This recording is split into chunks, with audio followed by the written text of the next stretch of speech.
शाह महमूद कुरैशी का cipher case में सजा मुअत्तली के लिए इस्लामाबाद हाई कोर्ट से रजू। शाह महमूद कुरैशी ने सजा मुअत्तली की मुतफर्रिक दरख्वास्त दायर कर दी है। साबिक वज़ीर खारजा की इस्लामाबाद हाई कोर्ट से सजा मुअत्तल करके रिहा करने की इस्तदा सामने आई है।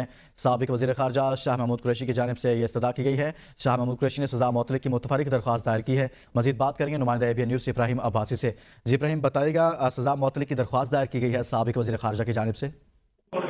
जी बिल्कुल, साबिक वज़ीर ख़ारिजा शाह महमूद कुरैशी की जानिब से इस्लामाबाद हाई कोर्ट से में रजू किया गया, जिसमें कहा गया है कि जो उनको साइफर केस में सजा दी गई है उसको मुअत्तल किया जाए। दीगर पहले भी जो है वो साबिक वज़ीर ख़ारिजा की तरफ से दरख्वास्त इस्लामाबाद हाई कोर्ट में ज़ेर समाअत है, जिसमें उन्होंने इस्तदा की है कि उनकी सजा जो है उसको मुअत्तल किया जाए और साथ में जो है वो उनको बेल दी जाए या जमानत दी जाए। आज जो उन्होंने दरख्वास्त दायर की है, ये खास तौर पर जो है वो सजा मुअत्तली के हवाले से जो है दरख्वास्त दायर की गई है, जिसमें उनके जो वकील हैं वो जो है वो अदालत के सामने पेश होंगे। आज जो दरख्वास्त है वो शाह महमूद कुरैशी की तरफ से इस्लामाबाद हाई कोर्ट में दायर की गई है। जी ठीक, बहुत शुक्रिया इब्राहिम अब्बासी।